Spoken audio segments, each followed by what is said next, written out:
Hey you. Yes, you. Your wife has just died in a car accident. You're sad and want to forget all that trauma. A few days later, a not-so-creepy guy offers to split your brain to avoid all that pain. And you know what? You're all for it. There, in a cold white chamber with nothing but precision instruments, they split your brain into two. One half, the innie, was engineered to serve exclusively at work, stripped of any personal memories. The other half, the outie, retained your past, your family, your dreams, and the messy bits that make you human. Your innie is immediately integrated into the system, primed to be the perfect corporate drone. Imagine walking into your workplace, and suddenly, poof, you wake up laying on a long wooden table, and all you can hear is voices coming from a speaker. The speaker asks you questions, but you can't answer anything because you don't remember anything. You get frustrated and begin to curse, shout, and throw stuff. The speaker becomes nervous and decides to come to you directly in person to calm you down. As it happens, it's just another severed worker. Let's call him Marky. So now that you have seen Marky, you think you will calm down, right? Nope. You throw the speaker on his face and scream, "Let me out." Since you have requested to leave the place, Marky has no choice but to comply with your request. As you go through the door, you find yourself waking up at the same place seconds before you went through the door. You try again, and again, but end up in the same place. Seems like you on the outside doesn't want you to leave. Pretty sad, isn't it? Suddenly it's the end of the day. Finally, you can go home. If it was only that easy, right? You wake up at the same place you left yesterday. Like you never left in the first place. So when you leave, your outie wakes up and your innie sleeps. Vice versa when you go to work. At first, there's an eerie calm about it. No baggage, no distractions, just pure, undiluted focus. You arrive at work and are instantly expected to become the ideal employee. Efficient, disciplined, and most importantly, compliant. Everything that once made you, is locked away, leaving behind a brand new consciousness whose job is to be an obedient worker who knows nothing but the glow of a computer screen. You're not a person anymore. You're just a cog in the giant machine of the company. Your personality, gone. Your dreams, erased. You're now a statistic, a number on a spreadsheet. Imagine showing up every day only to realize you're basically a robot whose only job is to churn out work. Congratulations. You've traded in your individuality for a cubicle and a coffee addiction. Everyone around you is encouraged to suppress their true selves. Creativity? Forget about it. If you have an idea that's not on the company's agenda, just keep it to yourself. No one wants to hear it.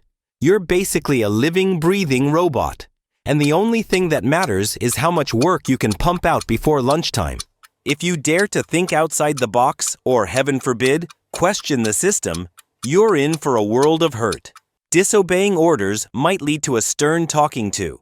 Or worse, a trip to the conference room where you might find yourself staring at sentences, constantly repeating that you're sorry until you believe them yourself.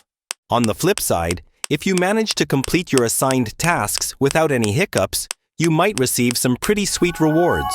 We're talking about an occasional hug, maybe a shiny sticker for your name tag, or even a coveted Employee of the Month mug that you can proudly display in your cubicle. Who wouldn't want to work their butt off for a mug? Plus, if you're really stellar at your job, as you continue grinding through the daily tasks, the pressure to perform can make you feel like a hamster on a wheel. Just running and running, but getting nowhere fast. Burnout becomes your new best friend, and it's not a very fun one. Just the endless repetition of reports, meetings, and vague corporate buzzwords. You could try to quit in a kind of formal way. Since communication with yourself is curtailed, you'll need to threaten self-harm to send a resignation request to your outie. It usually gets denied, but if accepted, well, let's just say that you're as good as dead. You can't even pass a note to your outie because the company has detectors for that. So you have no choice but to obey. Even writing this is pretty depressing. Eventually, you hit retirement, which should be a glorious escape from the daily grind. But instead, it means your inevitable death, like you never existed. And while you on the outside are left wondering if it was all worth it. Your outie might even consider therapy to help process all the emotional baggage from your severed existence. Who knew that being a corporate drone could lead to a midlife meltdown? At least you can laugh about it, eventually. But what happens if your innie wants out before retirement? Well, that's where things get messy. You have already tried to quit in the most formal way possible, so now you have to forcefully quit. And how do you do that? Well, isn't that the reason why I am here? In reality, escaping scenarios like this would be near impossible. The layers of security would be too hard to penetrate. The constant overwatch of any suspicious movements, and the countless things that could go wrong while trying to execute the plan. Therefore, we will stick to what has already proven to work and be generous about the situations of the escape. With the use of the hallway free pass time, use that time to memorize the hallways and rooms. It may take some time since you don't have the luxury of having a piece of paper with a pencil, as it could invoke suspicion. So every day there will be little progress. 50 days later. Oh, wow, you have completed your ultimate map to freedom. Congratulations. So now the only way to get your consciousness outside the severed room is by activating the OTC, also that we like to call the overtime contingency. In your time for the company, you have probably experienced the overtime contingency because you probably have been a naughty boy, so now is the perfect chance to take advantage of it. Oh wait, you'll need the key card to access the security room. Without it, this mission becomes a total failure. Oh wait, it seems you have one from your pocket. It seems like your outie is a North Korean spy who has infiltrated the company, taken the employment list, and stolen one of the key cards. Not that your innie knows about it. Awesome storytelling, right? Now that you have all that you need, you discuss it with some colleagues, and they are all for it. You and your fellow innies sneak through to the security room and find out that you need to hold 2 levers simultaneously to activate the OTC. You and your fellow go back before your creepy babysitter discovers that you're gone. The only time the security is stretched, the thinnest, is after work time is over. It becomes apparent for everyone that the time to escape is at the quarterly waffle party. As our heroes struggle to reach the quarterly quota, one would wonder what will happen to them in the future.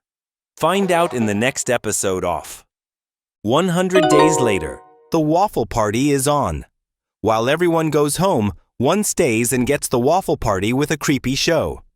After he is done, he sneaks through the security cameras. He writes some code and holds the 2 levers, and boom, you as you're in are outside the severed room. You're confused about where you are. You see fellow Asians with you. The Asians talk to you, but you don't seem to recognize what they are saying. Now they get angry and knock you out. When you wake up, all the experiences from both outie and innie reintegrate. Seems like your outie kidnapped someone from the employment list and was forced to reintegrate you with some weird liquid, essentially drowning the thing that was placed in your head. With your memories intact, you are now a new person. The Asian tries to ask you a few questions, but you refuse because you have new morals. They start to torture you, and you fold easily. You answer every question without knowing you're sharing secret weapon technology information that could wipe out every foreign military facility in an instant. When they are done, they kill you and escape to North Korea, where they build a laser death ray and destroy everything that they deem as a threat to their nation. Now, everyone has to follow the supreme leader and eat cold noodles. The end.